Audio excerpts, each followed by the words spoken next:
How we doing, everyone? Ho, everybody. Welcome in to The Hop, our first post-Halloween episode, which means it's our first episode of the Christmas season. What's good, everybody? My name is Stephen Humes here with Gabriel Apria. Hello. Thank you all for joining us on another amazing Thirsty Thursday. We got another great brewery, two great beers. We're going to New Hampshire. It's about time we hit up New Hampshire, and we're really excited about it. Yeah, we're going to New Hampshire. We're going to Great Rhythm Brewing Company, not to be confused with Rhythm Brewing Company, which was a previous episode of The Hop, but this is Great Rhythm Brewery out of Portsmouth, New Hampshire, I believe, and they are our second New Hampshire brewery of all time. Our first one was Moat Mountain. But we're back in the state of, what is it, the Granite State? The state where everyone's friends? I don't know. I honestly don't know. Live free or die. That's where we're going. That's Vermont. You're right. That's awkward. It's New Hampshire's just the other Vermont, really, if we're being honest. Yeah. It's all the same thing. It's just split in half. It's trees, it's this, it's that. It's a lot of fun. My brother lives there, so I know a little bit about it. I didn't get to go to Great Rhythm, but I got the beers in New Hampshire, so that's kind of like a home field advantage, right? Yeah, so it's fresh from the tap, as they say. Sure, fresh from the beer store. Sure.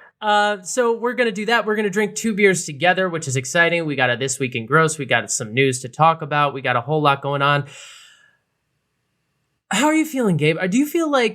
Are you one of those people who, like, Halloween ends, it's Christmas, or do you let Thanksgiving have its due? No, I let Thanksgiving have its due. I think I agree with you. I think there's a lot of people out there that are like, Halloween's over, break out the lights, and it's like, well, we still have another holiday, guys. Like, everyone relax.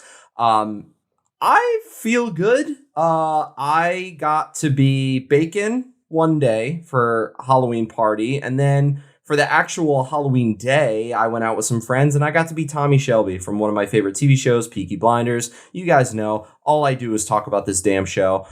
So I got to do that. So I had a lot of fun. I know Steven didn't dress up because why would he? But I got some candy, got a little spooky, went out, in the city, and here we are. Now I'm looking forward to Thanksgiving because football, beer, turkey, all of the above, Halloween is not Steven's holiday, but Thanksgiving, man, that, to me, controversial opinion, that's the best holiday. I know people love Christmas, I get it, but to me, look, it's Broadway in the morning, you start drinking, you just spend the whole day cooking, and then you eat, and it's just football. I mean, you gotta find a place to take a nap in there somewhere, but that's up to you, dealer's choice. It is my happy place. I love that holiday so much, so I'm excited about it, but today I'm excited for a beer because I've earned it. You've earned it. We're here and we're back on the mics with these people. So I say we dive into it, and we're going to start with just reminding you, as we always do, to check us out on social media. If you're not engaging with us already, we are at the HO Podcast on Instagram and Twitter.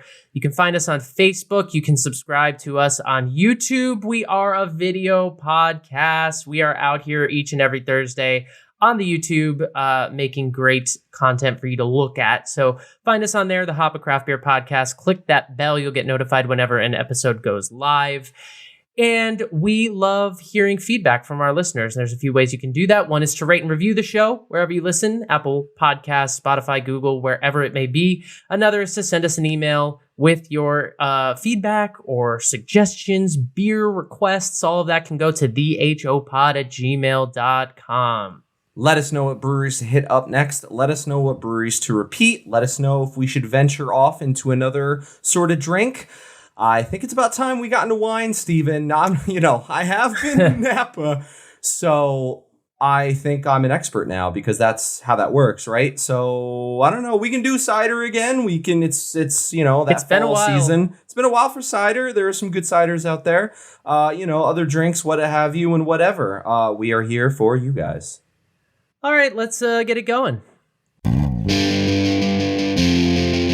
Beer news.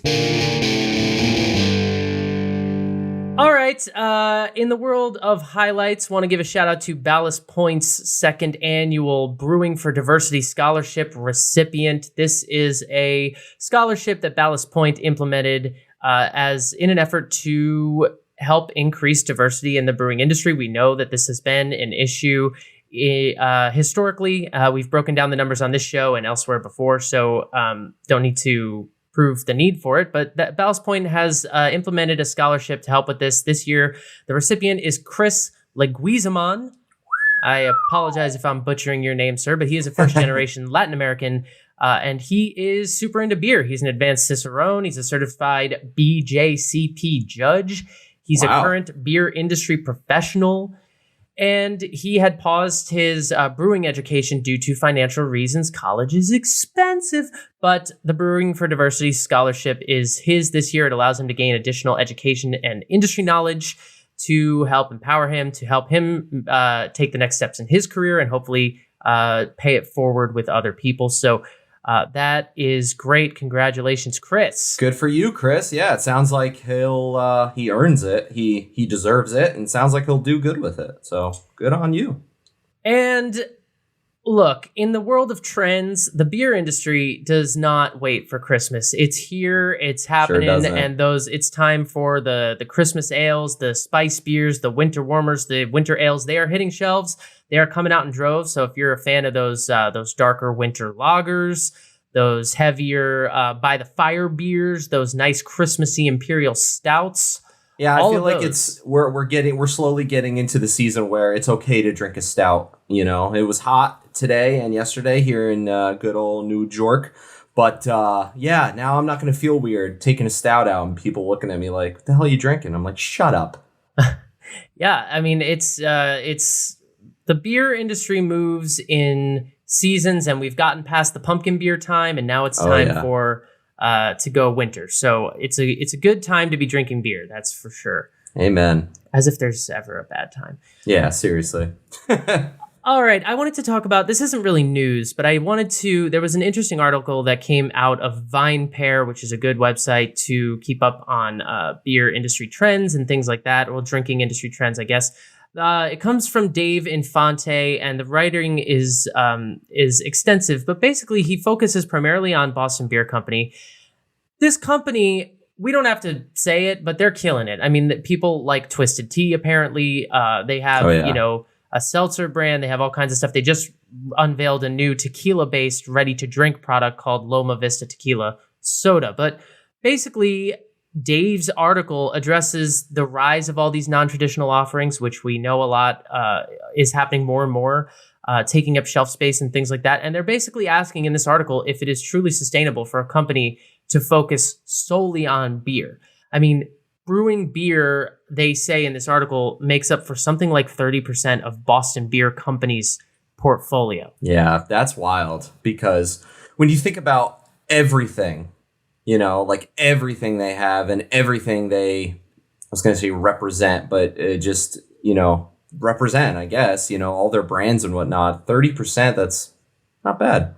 Yeah, I mean, 30%, they have, Sam Adams, they have Dogfish Head. That's a guesstimate number, but so they're still primarily a beer company, but with everything else they're doing, whether it's, Dogfish Head is also making, ready to drink products and other kind of non-beer related things. And they have the seltzer. Which one is their seltzer? Is it Truly, or they have a seltzer? I believe it is Truly, yes.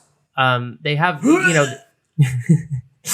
they have so many different things that it's like, basically this article is saying, like, is it possible? I mean, there are small companies that just brew beer, obviously, but if you want to be a company at the scale of, and it's not just them, Stone Brewing, recently acquired by Sapporo and unveiling new, different kinds of options that aren't necessarily beer. So like the question is, can you have a brewery that's reaching the scale of Boston Beer Company that just does beer, just does beer. Well, it's tough because I feel like nowadays, because seltzer is such a big thing, like that kind of blew up. So, more than not, you don't see people drinking.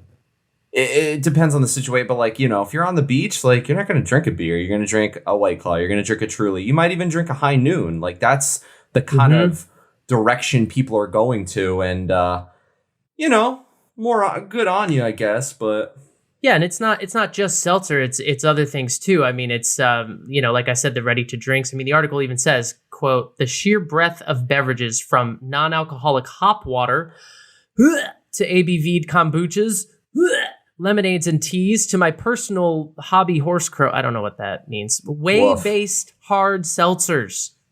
Whey-based. Like what's in your protein. I remember us going on about this. I think it was a This Week in Gross, and it was kind of like a This Week in, This Week in don't drink this at the gym? I don't know, but I remember not being a fan. I don't know. It's an interesting article. If you're interested, check it out. Read the article. Take a look. You know, our show is all about inclusivity. It's just a big tenet for us. And so part of that is that, you know, obviously it's represented in the beers that we choose to feature on the show and the kind of analysis that we choose to do. But it's also part of that is Boston Beer Company is not a craft brewery to us just because they've gotten big or they focus on other things. Stone Brewing is not a creative brewery to us just because they've been purchased by Sapporo. Right. We believe those companies still have a place in the industry. So it's not meant to be an opinion one way or the other. To be honest, it's really just an interesting trend to observe, like what's going on in the industry right now. So check it out if you're interested. It's on VinePair. Things go left and right all the time in this world. It's kind of wild. All right, moving on. We got to play the... All right, let's do it. The sad music. Yep. Pour one out, guys. This is the time. We got a couple closings to report on. Modern Times is closing another location. This was a park-style setup. They had in Anaheim, California. RIP. Sorry to see you go. Meanwhile, longtime CEO Jennifer Briggs has made her exit and the sale to Maui Brewing as of right now. We'll see what happens in 2 weeks because, as we all know, something happens and something else happens. I think it's done. Yeah, well, we've been saying that for a while, but anyway. But yeah, it's the Modern Times Leisure Town, as they're calling it, has closed for good. Very sad to see you go. Another brewery in San Francisco, where I just was. Fun place. Seven Stills Brewery and Distillery is saying goodbye once and for all. The company let us know. They let the world know they have been financially struggling for some time due to the good old Mother Rona, the pandemic, which didn't help anyone. Yeah, so we got to pour one out for them. California breweries taking some hits.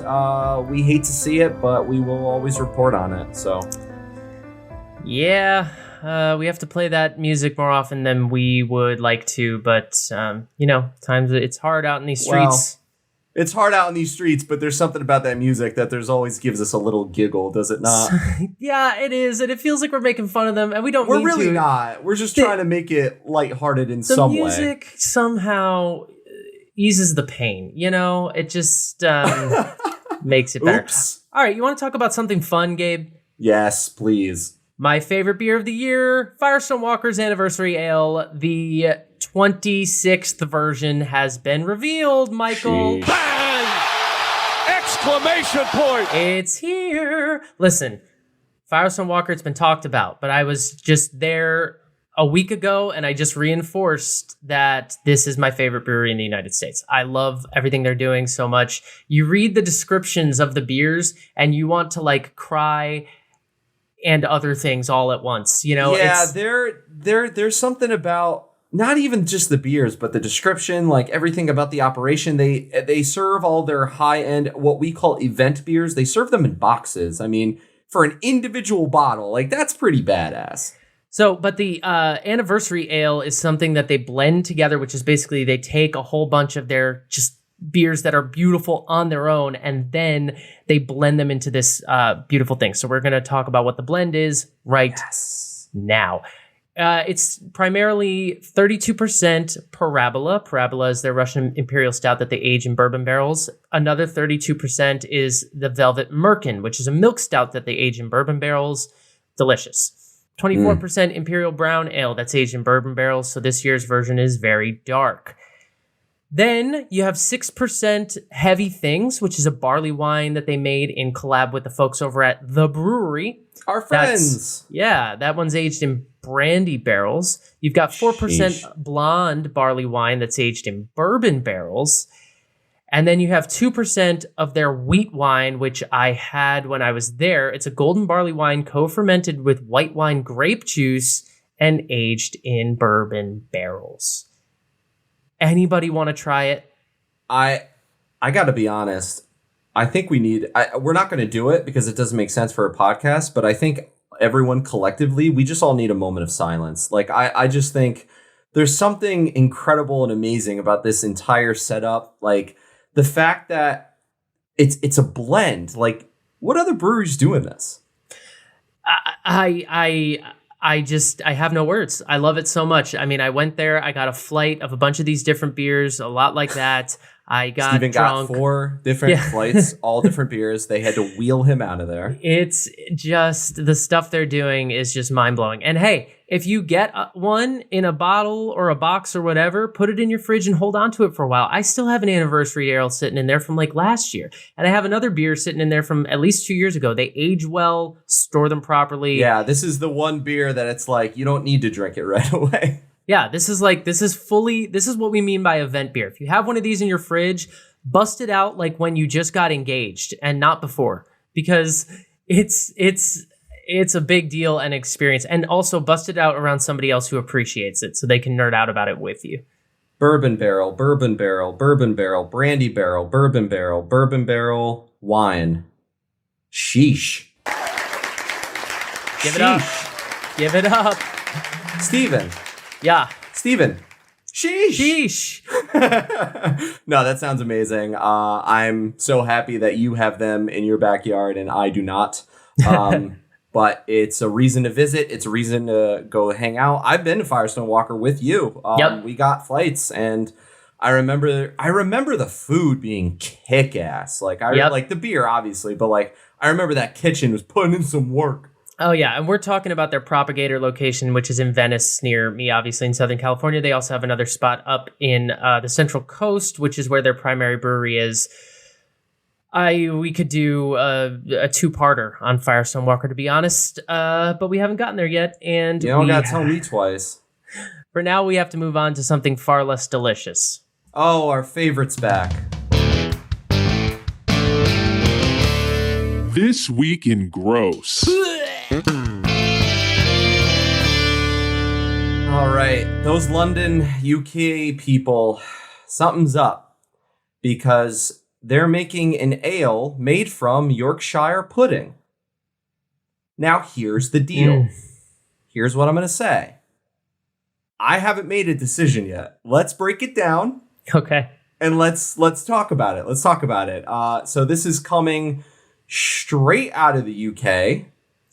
First of all, let's start here. If you don't know what a Yorkshire pudding is, it's basically like, it's kind of just like a biscuit or something, but with less shape. I don't know. It's a baked like pudding thing, but it's not a pudding. It's like kind of more like a pastry that's made of just like eggs, flour, and milk or water. So it's really just like the basics of pastry. Like, it's a pretty flavorless thing, unless you put but usually it's served with like steak or something, so they'll put like meat drippings in it, and then it'll have like a little meat flavor to it. Well, people over there also eat beans with breakfast. Like, you kind of just have to nod your head, say yes, and move along.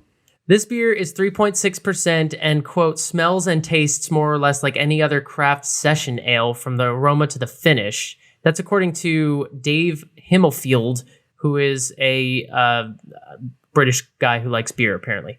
And he tried this on our behalf so that we don't have to. I'm not sure how gross this would be, or if it would just taste like nothing. You know?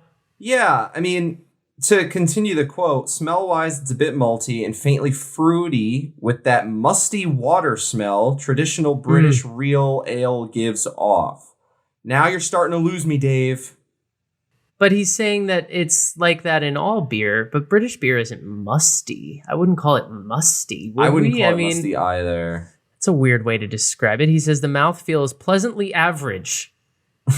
That it's remarkably unremarkable. Is that person good at that thing? Yeah, they're totally average. Like, the most average you can be. That's all I'm hearing. They're like sufficiently average. A bit like carbonated water. Not a fan of that. But the beer's low ABV. Yeah. What is it, 3.6? He also says, he says mildly sour, which is intriguing to me, with hints of citrus fruit and some malt. Maybe it's just the title of the beer and like the fact that it's marketed as a Yorkshire pudding beer that makes it sound grosser than it is. Because Yorkshire pudding doesn't have a whole lot of flavor itself, so maybe this beer is just flavorless. Yeah, I gotta be honest. I don't know if I would categorize it as gross. It's more I'm just like, I'm not really interested. Like, it's nothing selling me here. It was brewed in North Yorkshire from actual Yorkshire puddings, and it was brewed to be a feature on the final episode of something called Aldi's Next Big Thing. I don't know what that is either, and to be honest, I have no idea. It sounds like Aldi is a much bigger deal in the UK than it is in America, because... is it like Guy's Grocery Games, but it's with a British host and it's in Aldi? All in Aldi? I have no idea. Gotta go find the broccoli. But hey, welcome to This Week in Gross, guys. Whoever brewed this. You made the club. We're going to keep some tabs on who's made the club and who's in head and who's winning, because there's always a contest. All right, let's drink some good beer. Gabe, you got a toast to bring us into it? Yes, please. Yeah, I got a toast. I got some rhyming words. I'm going to throw on my sunglasses. Why? Don't know. Don't care. This is a little bit of a mashup, but it's about beer, and it made me, it's about drinking, and it made me feel good. To the old, long life and treasure. To the young, all health and pleasure. To the fair, their face with eternal grace, and the rest to be loved at leisure. Too much work and no vacation deserves at least a small libation. So hail, my friends, and raise your glasses. Works the curse of the drinking classes. I would also like to take a moment to dedicate this toast and this episode to anyone who's listening, to anyone who ran in the New York City Marathon. Because I went to it recently, and I had a great time sitting outside, cheering everyone on. I knew one guy in it. He ran way past the place where I was before I even showed up. Dude's a killer. But that's a hard thing to do. It's a huge accomplishment. I'm 95% sure they serve beer at the end of it. So if you ran in the New York City Marathon or had a part in it in any sort of way, good for you. This one's for you. That's fun. I forgot that was happening last weekend. That's exciting. Man. It was dope. It was a lot of fun. And, everyone gets so involved and some people dress up. One guy was running with a pineapple on his head. I'm going to say that again. One guy was running the New York City Marathon balancing a pineapple on his head. Incredible athletes, and we're going to drink to them right now. Amen. So, here we go.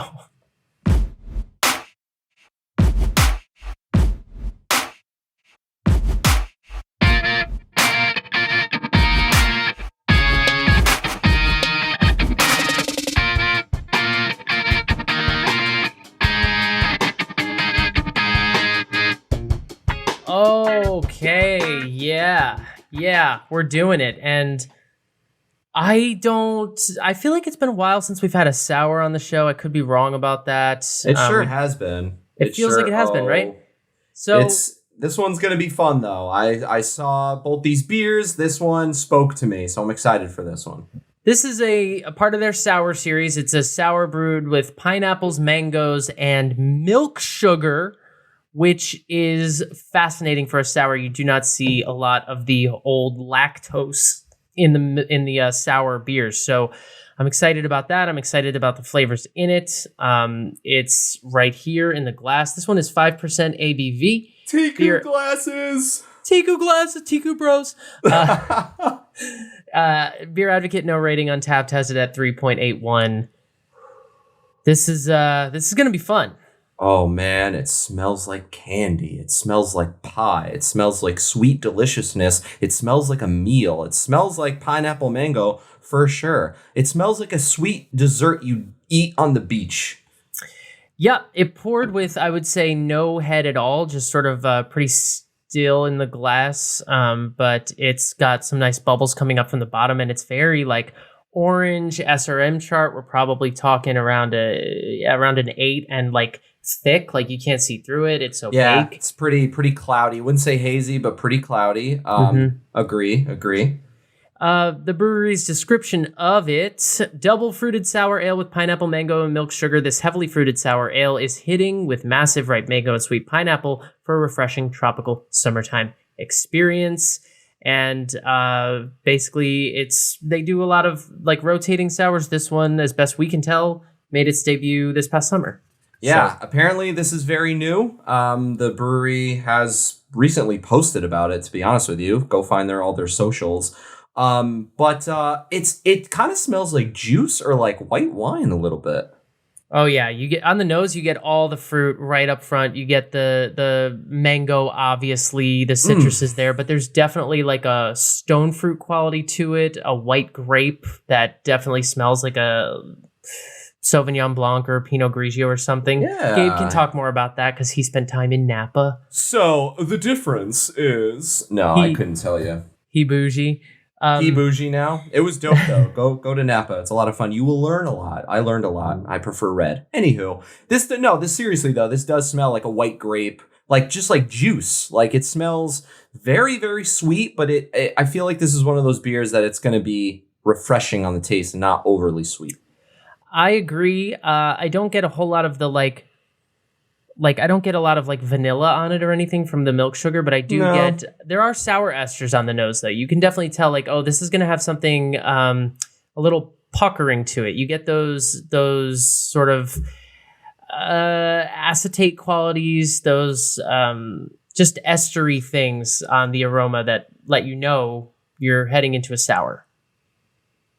Well, it's not going to do any it? good sitting in the glass. So here we go. Sour number 1. Oh, come on. Come on. I called it. Good for me. Good for me. Bang! Exclamation point. There just he is. Because I called it. Because I said, I feel like it's not going to be overly sweet. It's going to be just the right amount of sweetness on the taste. That's what I'm experiencing. That's what I'm feeling. Pineapple juice. Strong, boozy pineapple juice. And when I say boozy, I mean there is booze in it. It's not like you take a sip and you're like, oh my God, there's alcohol. No, there's alcohol in it. It's 5%, but you don't really taste that off the tongue right away.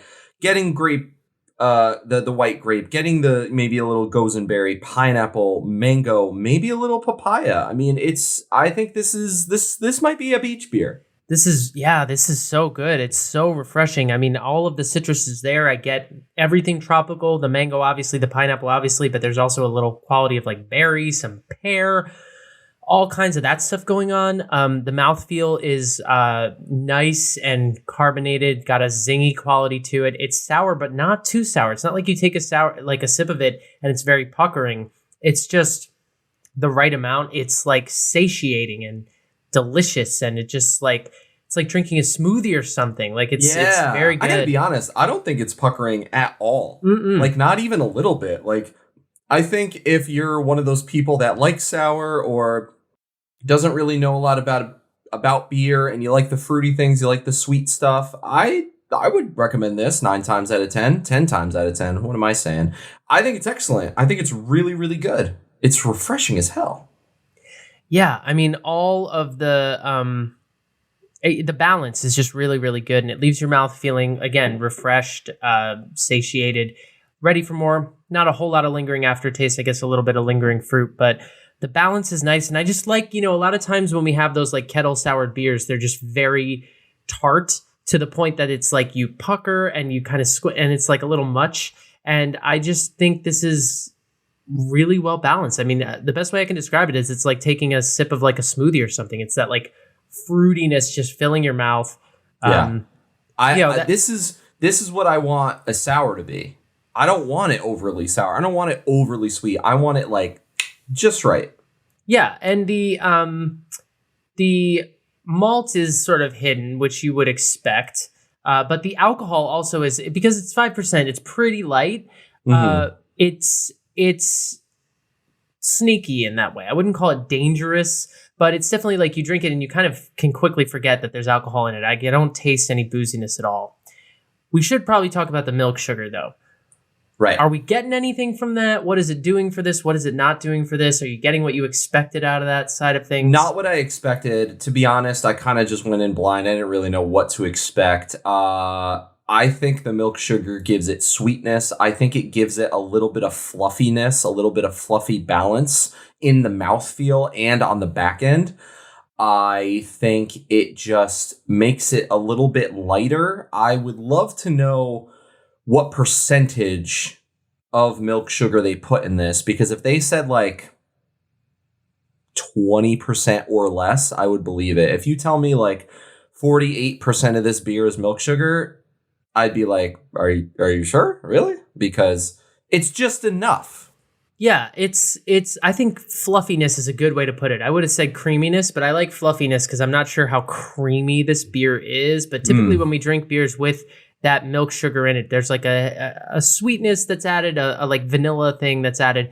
But that is very subtle, even if it's in like an IPA, like a milkshake IPA. So here it's even more subtle because it's a little bit dominated by the other fruity things that are going on. But I think it is there, and I think without it, I'm not sure. Like that honestly might be what's taming down some of that acidity, because we don't know how this was soured, but I would assume it was kettle soured, and by adding that milk sugar, and that might be what's taking the edge off of it a little bit and helping balance it out in a way that I really enjoy.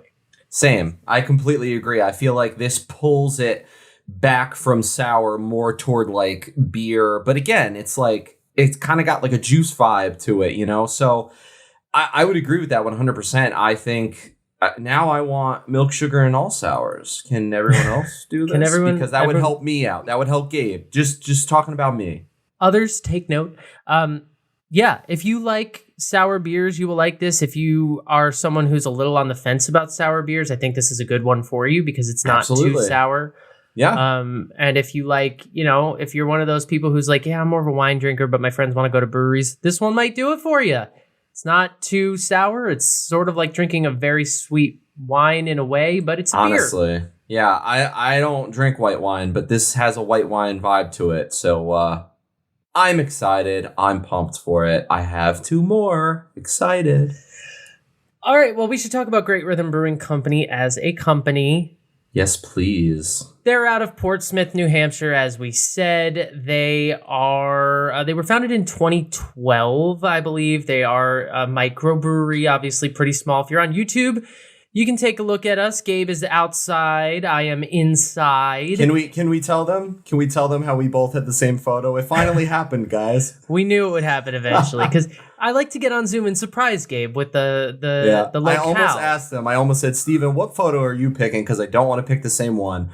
We loaded up and we both went, oh. So I knew it was going to happen eventually, but I'm outside. This is what it looks like.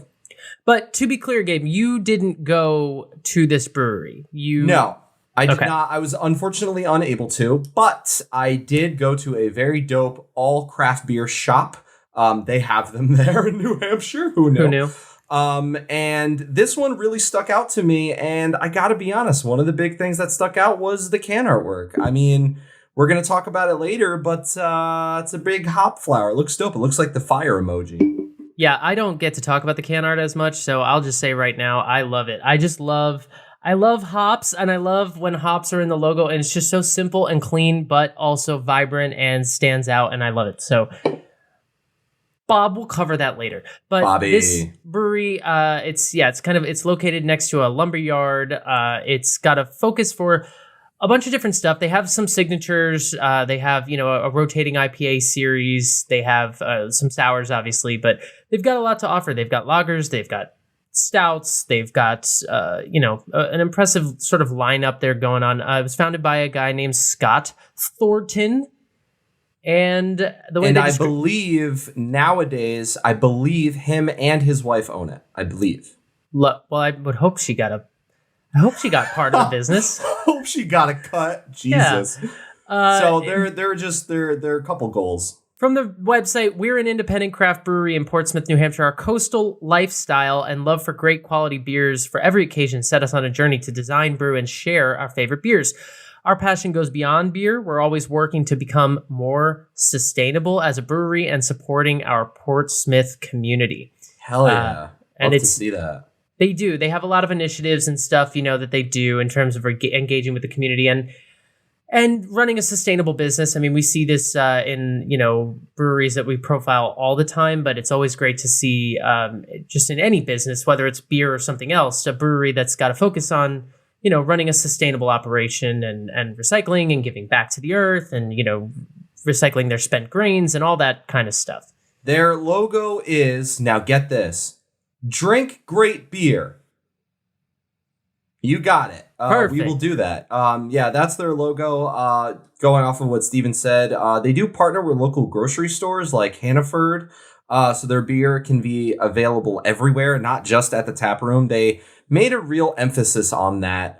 They have info on their website about basically like not everyone can get to the tap room, but everyone goes to the grocery store. So why not have your beer there? We're sometimes like if we take a quick little mini trip somewhere and a brewery is closed and it's late at night and it's like, hey guys, you got 10 minutes, run to the grocery store. Sometimes they got good stuff, you might be surprised, but yeah. Yeah. If you find yourself in Portsmouth, apparently they have a beautiful pond nearby that they're, I guess, out back. It's not in our picture, but it's there. They've got a tasting room. It's open, looks like 7 days a week. No, maybe not. Maybe not Friday and Thursday, but it's open. You can check their website and, it's got a tasting room, got cans to go, or you can find them, like Gabe said, in the local grocery stores there. It's, I'm liking what I'm tasting so far. I'm liking what I'm tasting. I'm liking what I'm seeing. I'm liking what I'm reading. They seem like a dope place. Yeah, and on that point, we have one more beer to try here. It's totally different from the sour, so we're going to switch gears entirely. Yes. Let's get into it. This is the Soundcheck IPA. Check one, check two. The Soundcheck IPA. This is one of their rotating IPAs. It's part of their Soundcheck series. It's quoted saying a rotating IPA series focused on creating new hop-forward experiences. AKA, we made this beer for Steven and Gabe because we knew we would be on their brewery. This is the 7.0 version. On their show. We don't have a brewery yet. Did I say brewery? You did. I said brewery. It's I wanted just to in let my it head, go, guys. but I just couldn't. But if we ever have a brewery, maybe we'll sell their beers there or something. I don't know. If we ever have a brewery, one requirement is you're going to have to listen to at least one episode of this show. It is 6.8%. No IBUs to speak of. Beer Advocate has yet to review it, although they have reviewed many of the other beers. Untapped gave it a 3.89, and the only quote I could find from the brewery was, part of our rotating IPA series, Soundcheck 7.0 features Cryo Pop, Brew 1, and Citra hops. Yeah, it poured in the glass around, I would say SRM chart, it's like a 7. It's, again, that amber color. Looks very similar to the sour, but a little bit darker. I might give it a 9. It does. I'm going to put them side by side. Yeah, if you're on YouTube, you can check that out. I'm going to give it a 9 for that reason, but it's cloudy. It's not the juiciest, haziest IPA I've ever seen, but look-wise, it is definitely got some unfiltered qualities to it. Didn't have a very big head. So there wasn't much to retain. There's sort of a small ring around the glass. But I do want to say that I am really excited about the Cryo Pop thing. I love Cryo hops. They're basically they're pelletized hops, but they just, and we've talked about it before, they are like, it's like when you put fruit in the freezer and it concentrates the flavor. It's that kind of thing for hops. It's just they're pelletized or whole cone or whatever. They just, the aroma and the flavor is just punched up a lot. And so they tend to be very hoppy beer styles. So, which I like. And I can already tell you that on the nose, I'm getting a whole lot of citrus. I'm getting a whole lot of pine and dank, and I'm getting just like a sweetness, like a candied hop quality that I'm really excited about. I would 100% agree with that. I was going to say, this brewery has made it clear they're pretty focused on, well, I would say they have a knack and an emphasis for the New England style. I feel like that's kind of where we're going in the direction with this one. And that's good because for all the beers we drank, I think it has been quite at least a few episodes where we've had like a traditional New England style. And we won't bore you guys with saying once again how tired of them we are. But this one does smell really good, and the reviews online say it's good. So, It's got the citrus quality. And the citrus is tropical. It's got that mango. It's actually a nice complement to the sour we were drinking before. Very different beer styles, but definitely you get the mango, you get the pineapple. I get a lot of pininess, like I said, some hop oil. It's really, as it should be with an IPA, it's all about the hops. They're the star of the show. I'm not getting a lot of grain or malt. I mean, if there's anything, there's like maybe a little bit of grassiness there, but it's very resinous to me. What's interesting is when you smell the sour and then you smell this, back to back. Now this one to me smells really boozy. It's only 6.8. Yeah. But because the other one was just so just fruit forward and not really much booze. I mean, this one smells like it's going to be a little bit of a heavy hitter. So I'll drink to that. Let's do it. Cheers. Great Rhythm Brewing Company. Thank you. That's fun. There she is. Yeah. That's a New England IPA for sure, but with a little bit of bite. The fruit in there, less tropical than it was on the nose. The back end is like pure orange and orange peel. It's pithy. It's got a lot of citrus on the back end, but also part of that is a bitterness, which I also equate to a bite. I mean, it's definitely New England. I think this is more juicy than dank. I think this is less West Coasty. It's just not that. It's definitely a New England IPA for sure. But the hops are experimental and they're different. And they're, when you come at it with that, I mean, if you just handed me this in a bar and you were like, it's a New England IPA, I would be like, oh, that's good. But because we're looking at it through this kind of analysis, I can definitely detect the difference between your classic Citra Simcoe Mosaic and your Citra, what this is, which is Cryopop and Brew 1. There's a more bitter quality to it. There's a more concentrated quality to it. There's just a real earthiness that is really nice. This beer is for the beer connoisseurs. I think this is the beer for these types of conversations. Like if you want something and you want to think about it, because I mean, I think at first glance, at first sip, it can be pretty like, oh yeah, it's a standard. It's this, it's that. It's nice. It's great. It's citrusy. But then when you really think about it, when you really get into the nitty gritty of what this beer is, and the bite, and the hops, and the overall texture, flavor, everything. Back end especially. Love the back end.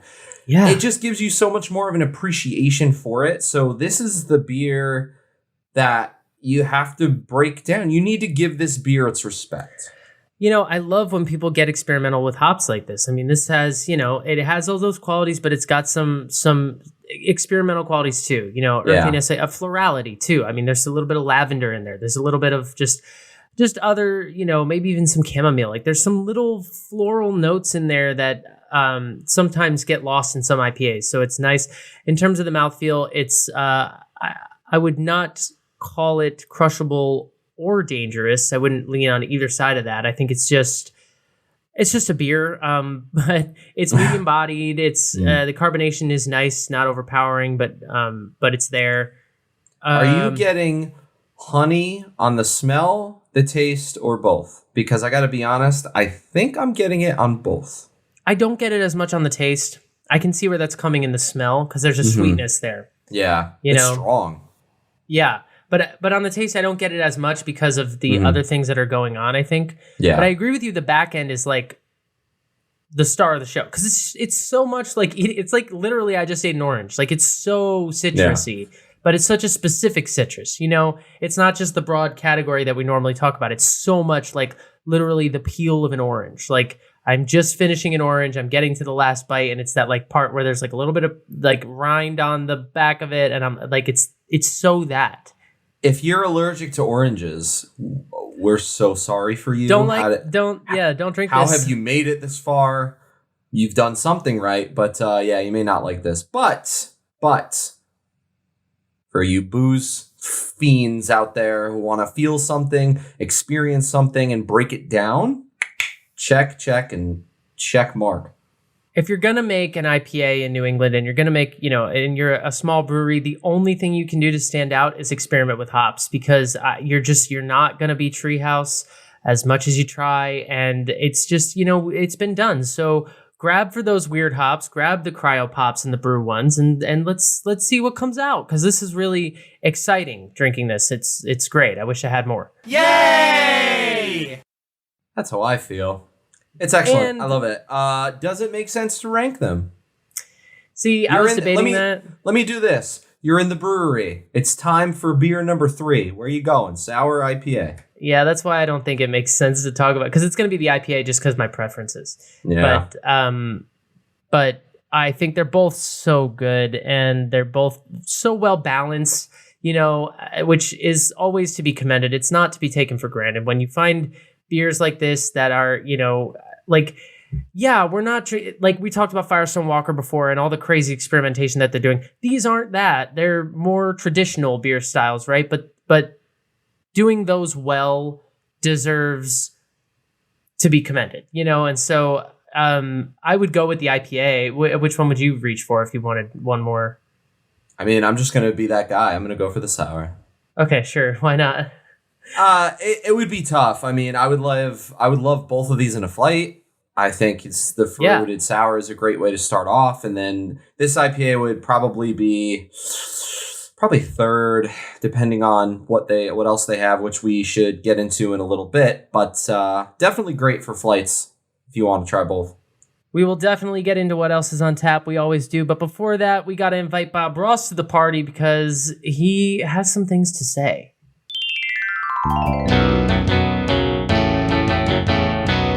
Can Art and Crafts. Bobby's definitely excited about this Can Arts and Crafts because it's one of the reasons why we got the beer. We are looking at the Pineapple Mango Sour. Now, for pretty much all of these beer cans, you will see a giant hop flower. It kind of looks like the fire emoji, especially on this can, which is red at the top and on certain locations kind of fades into orange and then fades into yellow. It's got a good fade to it. The letters are nice and bright. I kind of wish the hop flower was like right above where the wording is, but hey, who am I to judge? Not going to bother with it. Then we've got the Great Rhythm. Same concept, except the hop flower is yellow on the mango one. The hop flower is blue on this can with a purple background. It looks pretty dull. He's going to play it. I'm sorry. What color is it? The color of my shirt, which is blue. I'm blue. As you were. Anywho, Violet, get off the screen. We've got just a classic straight up forward, but there's something about that hop flower. It's big, it's bright, it's beautiful, it's bold. It makes me want to buy this beer. If you like hoppy beers, if you like hop forward beers like this brewery specializes in, you're going to want to go here. And if you're going to want to go here, the reason we got the beers, half the reason was because of the can art. So why wouldn't we put them in the club? They're in. Guys, 10 out of 10. Well done. It's awesome. It's dope. It's different. It's vibrant. Every can has a different color scheme. It's like a sports jersey. They're all the same jersey, but the different color schemes. You got the home, you got the away, you got the alternates. Seattle Seahawks, those lime green highlighter ones. Oh, I love those. Anywho, we don't have time to talk about all that. Bob Ross is here. Bob Ross agrees. Bob Ross wants to say, have a great day, because he's going to go back to sleep. He's been drinking. That's another great edition of Can Arts and Crafts.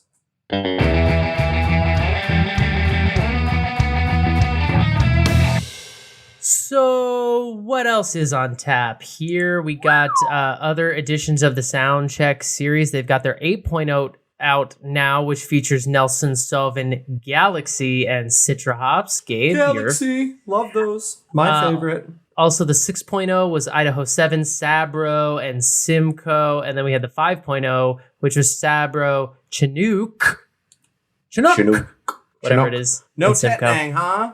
No Tetnang yet. No Tetnang yet. We got to get that there Tetnang and that there beer. You got your year-rounders, which is a squeeze New England IPA. They also have a double version of that. They've got some doubles, some pale ales, some lagers. Who cares? Let's go down to the limited release. That's the limited stuff. Release ones are fun. In case you wanted a West Coast style, you're in luck. It's called the Westie, and it's their West Coast IPA. Looking at 6.4%. Citra, Amarillo, Mosaic, Simcoe, and Vic Secret hops. Is that like Victoria's Secret? Victoria's Secret hops, yes. They got an Oktoberfest in there. They got a wet hop or fresh hop IPA that they brewed. It's called Nugs. Nugs. Hey, come get your nugs over here. With hops from the Hop Yard in Gorham, Maine. Maine hops. Wow. Not intriguing. Bad. They have an Italian-style Pilsner. Fascinating. They got a Daipa. They got a, what's this guy over here? A blonde ale. And then they have more sours. And they have all different kinds of sours. They have one called the Lemonberry Squish. Which I just like the name. Blackberries, blueberries. You played her too early. Lemons and milk sugar. They've got their, oh boy, peach flow. I don't even know how to say that. It's spelled weird. They got a passion fruit Karuba sour. They got a prickly pear margarita goza. They've got a lot to offer. So yeah, it's a great beer brewery with a lot of different options, a lot of experiment going on, and something for everybody. Their Squeeze IPA and their Tropical Haze IPA are two of the big time favorites. If you know this brewery, you know those beers. If you've had this brewery, you might have had one of those. We went in the more weird route because that's how we do. Nothing aged in a barrel yet, but you got time, Great Rhythm. Let's get at it. We'll get there. Okay. All right. Should we move on? Should we wrap this thing up here? Let's wrap this thing up. Let's get out of here for these great people.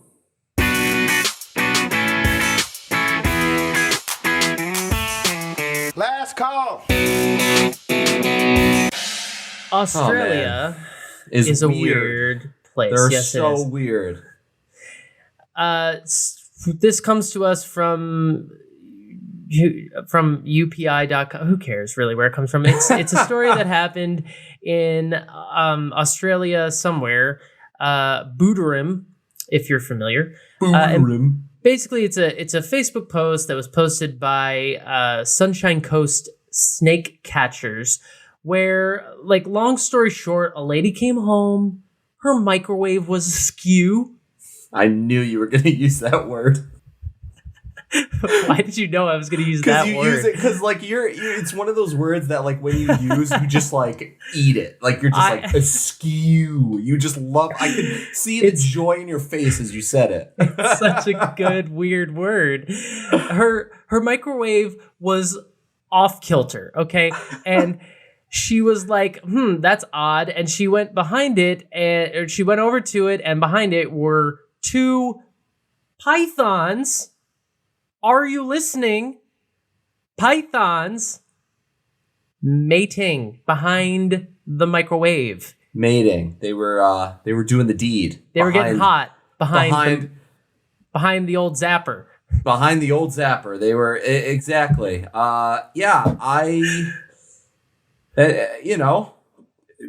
Animals in the wild. I don't understand how they got in the house, but apparently in Australia, this is like not a weird. This is like a normal, like, Tuesday. Like that's just how this country runs, and it's like, what are we doing here? That's exactly what I was going to say about it. It's just she's very cavalier because I watched the video, and this guy shows up. Like what? Yeah, this guy shows up. He's too excited to be there, if I'm honest. He's like, this lady found some pythons. I can't do an Australian accent. Crikey! Yeah. And he goes up, he's like, are they? Oh, yeah, there they are. And he, like, finds them behind the microwave. He, like, points, and then the guy with the camera is the real hero because he went right up to them and just filmed just right over them. That's a choice. And they're there just in a heap of lovemaking and snake making, and let's get it up. Here's the real problem I have. They were getting funky. Okay. They were getting weird. Why not? Okay, sure. Why not, Steven? Not the lovemaking music you're looking for? Hey, I won't judge if anyone's out there is like, ooh, our song. You do you. Here's the problem I have with the article. The last sentence. We were able to get there very quickly and relocate the two lovebirds back out into the bush where they belong. I'm sorry. If you put them back in the bush, A, won't they get back in the house? And B, aren't you supposed to like do something with snakes? Aren't you supposed to take them somewhere if you're the snake wrangler? I don't know how it works in Australia. I don't know if they're like, it's like snakes in Australia are like pigeons in New York. It's just like, yeah, just ignore them. They'll fly away. Like what? You're just like, yeah, just throw them outside. It's fine. Like, lock your windows. Well, yeah, I mean, I don't know where they're supposed to take snakes. I don't know if there's like a designated, like, we found a snake area, but I do know the local zoo. If I'm this lady, that window is locked permanently. We're no longer leaving windows ajar, okay? It's the fresh air can wait. It's time to get some deadbolts and some whatever you seal windows with, and we're just going to board it up at this point. You don't need to breathe oxygen. Close your window so you don't get eaten by two snakes getting it on, apparently. I mean, yeah, that's I don't really have a snake phobia. Like, I don't want to say that I hate to keep bringing this up on this podcast, but if that was like, if I walked into my house and I found two birds back there, right, I might be moving. I mean, if I'm honest, I knew that was coming. A snake, two pythons. Oh, just throw them outside. Close the window. We're gonna go watch Netflix. I just don't feel like two pythons. Like two pythons, I understand how that movement happens, you know, and it takes a while. They slither. There's a lot of things to drag. Like, it's not like I'm gonna get suddenly attacked by a python. If it's a bird, it might suddenly move, fly. I can't do that, you know. So I'm not personally as bothered by snakes, but still seeing two python, like, these are not little, these are big pythons. Like, you're going to want to check out the article or the Facebook post if you're interested, but they're big, and as the kids would say, she thick. She thick and he busy. And she thick and she busy. Can we call that this? Can that be the title of this episode? Sure. Yeah. Why not? Because Great Rhythm. Round 128. She thick and she busy. Great Rhythm in parentheses. She thick, she busy. Oh, I want a T-shirt that says that. I'm the same way. Like, I'm not afraid of snakes, but I would think if two snakes were in my home, I'd be like, hey guys. It's just jarring.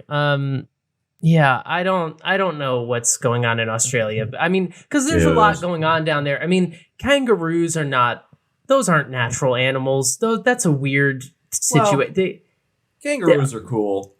They're cool, fine. But if I saw one in the wild, they're just like, I don't know. There's something about a kangaroo that it's just like, it's not like seeing like a mountain lion, you know, like, I get those. They're cats. Kangaroos, like, what are you? You're like a marsupial. A marsupial. Yeah, like, okay, so is an opossum, but like, there's no similarity. So is a koala. Why is a koala and a kangaroo the same thing? Right, but why are those both the same? Koalas and kangaroos have little pouches, and it's adorable. Do opossums have little pouches? That's also a marsupial. No, I think opossums are. I think what they do is like they carry their young like on their back, so it'll be like an adult, and she'll have like 8 little babies on her back just chilling. We don't have all the time for this. We could offline about it. I just want to know what defines a marsupial, and like, could I Google this? Yes. But I'd rather pontificate about it on a live microphone. Yeah. What makes a marsupial? The more you know. The kangaroos are just weird. They got the pouch, they got the kid in the stomach, and then they're hopping, but they're really strong creature. Like they can kick you in the face and knock you back a few yards. Don't want to piss one off. And I watched Kangaroo Jack. Apparently they can box. I mean, they do it all, man. Kangaroos are dope. I don't know. It's one of those things where it's like, if I saw one in the wild, like, I'm good with a photo. I'm not going to go up to it. Like, let's be real. We're on his turf. He or she would just drop kick you in the mouth, and then the little baby would jump on your head. It's a family affair. That's usually what it is. So the point that I'm trying to make here is these snakes, like Australia, it's down under, all right? And there's a lot of weird going on there, and this lady's too cavalier for this situation. The point I'm trying to make is that if Steven found 2 pythons in his house, he wouldn't be that bothered. He would be annoyed. If he found 2 birds in his house, he would move. That's accurate. One way to go. And I stand by that choice. Well, okay.